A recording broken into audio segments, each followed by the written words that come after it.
Assalamualaikum warahmatullahi wabarakatuh. Jumpa lagi dengan kami. Hari ini kita akan belajar tentang metode penyelesaian masalah. Untuk kali ini kita akan bahas tentang working backward atau bekerja mundur. Di channel kami Imam Sibawai Easy Way Mathematics. Working backward atau bekerja mundur, apa itu? Nah, yaitu salah satu metode penyelesaian masalah atau pemecahan masalah yang berkaitan dengan rangkaian kegiatan yang saling berhubungan ya. Jadi rangkaian kegiatan yang saling berhubungan. Untuk menyelesaikannya dimulai dari hasil akhir lalu bekerja mundur selangkah demi selangkah sampai keadaan awal. Operasi yang digunakan adalah kebalikan dari operasi yang ada. Nah, contohnya seperti ini. Sebuah bilangan jika ditambah dengan 5 lalu dikalikan dengan 3, hasilnya adalah 36. Tentukan bilangan mula-mula. Oke, untuk menjawabnya kita lihat urutan operasinya ya. Urutan operasinya. Setelah itu kita coba memisalkan ya suatu bilangan ini atau bilangan awal ini dengan X ya. Maka kalau kita gambarkan urutannya, maka ini ada X lalu ditambah dengan 5 lalu dikali dengan 3 lalu hasilnya adalah 36. Nah, ini urutan operasinya ya. Kalau kita gambarkan seperti ini. Setelah itu kita mencoba kita lakukan dimulai dari akhir. Setelah itu kita bekerja mundur dengan operasi hitungnya kita balik ya.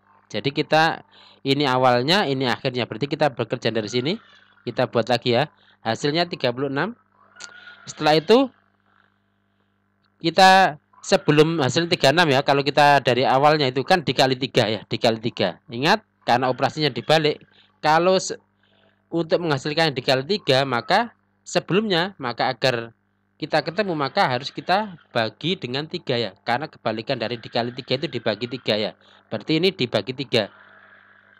Nah, sekarang berapa? 36 dibagi 3. Nah, 36 dibagi 3 sama dengan 12. Oh, berarti dari sini hasilnya ada 12. Setelah itu operasi selanjutnya di situ sebelumnya ada ditambah 5 ya. Maka karena operasi dibalik ditambah itu kebalikan dari dikurang ya. Berarti karena ditambah 5 berarti ini dikurang 5. Nah, berarti berapa? Hasilnya terakhir 12 ya. 12 dikurangi 5. Berarti 12 kurangi 5 sama dengan 7. Nah, setelah itu hasilnya adalah X. X itu adalah angka mula-mula atau bilangan mula-mula. Oh, berarti kalau karena sudah langsung hasilnya berarti X-nya sama dengan 7.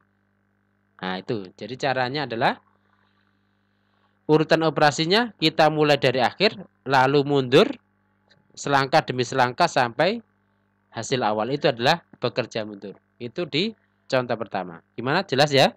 Jadi maksudnya bekerja mundur. Oke, sekarang kita coba ke contoh yang lain. Contoh yang kedua, misalkan gini. Mula-mula Adi, Budi, dan Ciko memiliki sejumlah kelereng yang berbeda. Jadi kelereng Adi, Budi, Ciko itu berbeda. Lalu Adi memberikan Budi 10 kelereng. Terus Budi memberi Ciko 11 kelereng. Lalu Ciko memberi Adi 2 kelereng. Sehingga sekarang jumlah kelereng masing-masing sama, yaitu sejumlah 24. Jadi masing-masing sekarang punya 24. Padahal awalnya berbeda ya. Pertanyaannya, berapa kelereng mereka mula-mula? Nah, cara menjawabnya, kita mulai dari akhir dengan membalik operasi hitungnya.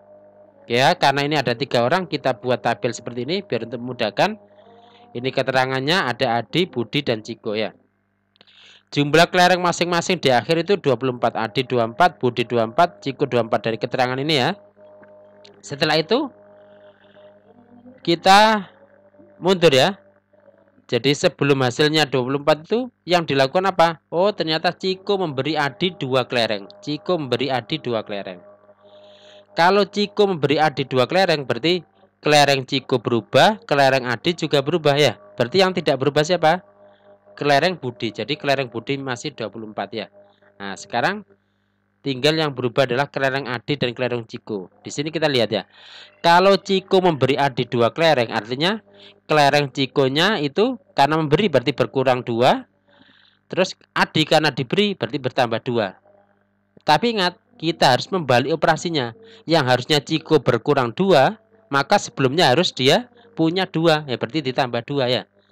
Nah, berarti yang ini harusnya ditambah 2. Ciko kenapa? Karena awalnya memberi, berarti kan dia sebelumnya sudah punya 2 ya. Dan Adi diberi, maka sebelumnya dia nilainya berkurang 2. Berarti 24 tambah 2 berarti 26 milik Ciko. Adi berarti 24 dikurangi 2 berarti sama dengan 22. Jadi ini adalah kejadian sebelum Ciko memberi Adi 2 kelereng. Nah, kelerengnya masing-masing seperti ini. Oke, sekarang Ciko memberi Adi kelereng, 2 kelereng sudah. Sekarang operasi selanjutnya, Budi memberi Ciko 11 kelereng ya. Budi memberi Ciko 11 kelereng. Oke, kita amati ya. Budi memberi Ciko 11 kelereng, berarti kelereng Budi berubah, kelereng Ciko juga jumlahnya berubah. Berarti yang tetap siapa? Yang tetap Adi. Berarti Adi tetap 22 ya. Dan kelereng Budi sama Ciko berubah. Berarti kelereng Budi sama Ciko berubah ya. Oke, kita pahami ini.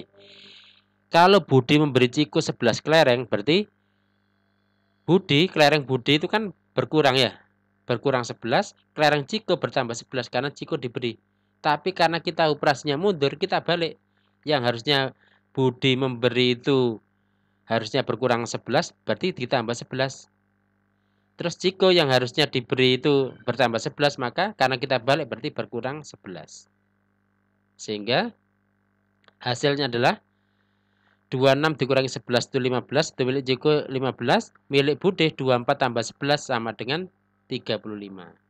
Nah, jadi ini adalah kondisi banyaknya kelereng yang dipunyai sebelum Budi memberi Ciko 11 kelereng. Ya.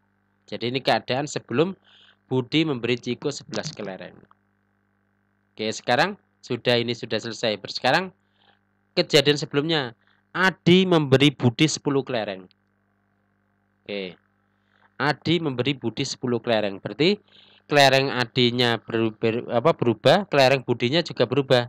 Berarti yang tetap siapa? Yang tetap Ciko. Berarti Cikonya tetap 15. Yang berubah adalah milik Adi dan Budi. Oke, sekarang kita pahami ya. Kalau Adi memberi Budi 10 kelereng, berarti kelereng Adi itu berkurang 10. Kelereng Budi karena diberi berarti bertambah 10. Nah, tapi karena kita bekerjanya mundur, ya, maka kita balik. Adi yang saat memberi itu harusnya berkurang 10, berarti harusnya bertambah 10. Terus Budi yang seharusnya ditambah itu bertambah 10 ya. Maka karena dibalik jadi berkurang 10 seperti ini. Nah, sehingga kelereng Budinya 35 kurangi 10 sama dengan 25. 22 tambah 10 sama dengan 32.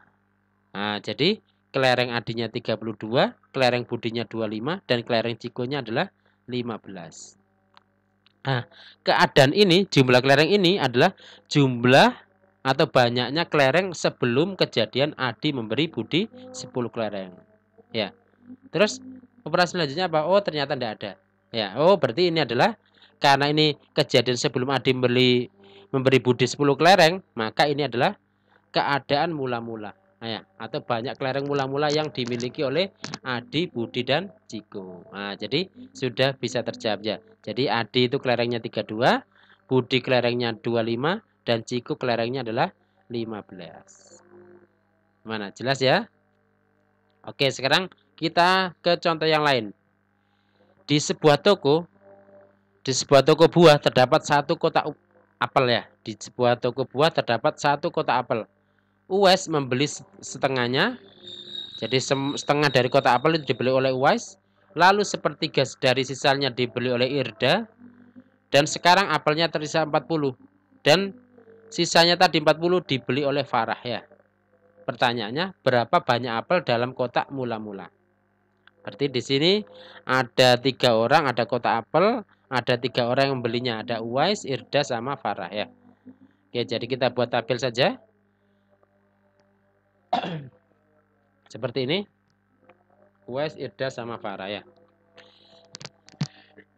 Kita mulai dari yang terakhir ya. Oke, Farah. Farah membeli apel yang tersisa ya. Yaitu 40. Berarti yang dibeli Farah adalah 40 apel. Terus operasi sebelumnya ya, operasi sebelumnya sepertiga dari sisanya dibeli oleh Irda. Jadi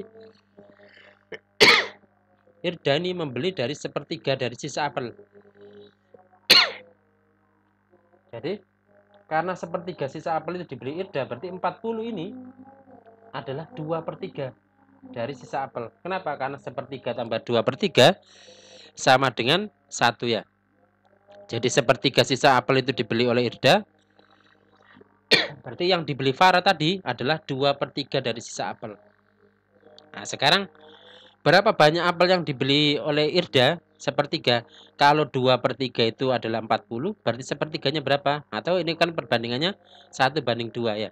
Berarti yang dibeli Irda adalah 1 dibanding 2, berarti 1/2 kali 40 sama dengan 20 ya.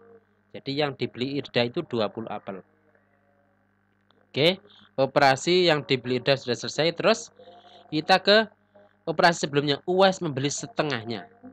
Uwais membeli setengah dari semua apel. Berarti yang dibeli Uwais itu setengah apel, setengah dari semua apel. Padahal apelnya sudah tidak bersisa. Oh, berarti yang dibeli Irda sama Farah itu juga sama dengan setengah dari apel, ya. Jadi yang dibeli oleh Farah dan Irda ini juga sama dengan setengah dari semua apel. Kenapa? Karena awalnya dari satu kotak. Setengah tambah setengah kan 1 ya, berarti 1 kotak. Oh, setengah dari semua apel itu sama dengan berapa? Ya, sama dengan yang dibeli Farah 40, yang dibeli oleh Irda 20, berarti 40 tambah 20. Atau sama dengan 60. Setengah semua apel 60 yang dibeli Irda sama Farah. Uwais membeli setengahnya, berarti banyak berapa? Oh, ini sama-sama setengah ya, berarti ini juga 60. Gitu ya. Oke, berarti Uwais itu ternyata membeli setengahnya. Setengahnya itu ternyata sama dengan 60. Pertanyaannya, berapa banyak apel dalam kotak mula-mula? Nah, berarti ya tinggal kita jumlah. Karena pembelinya ada 3. Farah membeli 40, Irda membeli 20, Uwais membeli 60. Berarti jumlahnya berapa? Ya 40 tambah 20 tambah 60. Berarti sama dengan 120 apel. Jadi dalam satu kotak tadi berisi 120 apel. Gimana? Jelas ya? Oke. Oke, itu dari kami ya. Jangan lupa untuk klik like, subscribe, dan tanda loncengnya ya di channel kami Imam Sibawai agar tidak ketinggalan materi-materi berikutnya. Terima kasih, semoga bermanfaat. Kami akhiri. Wassalamualaikum warahmatullahi wabarakatuh.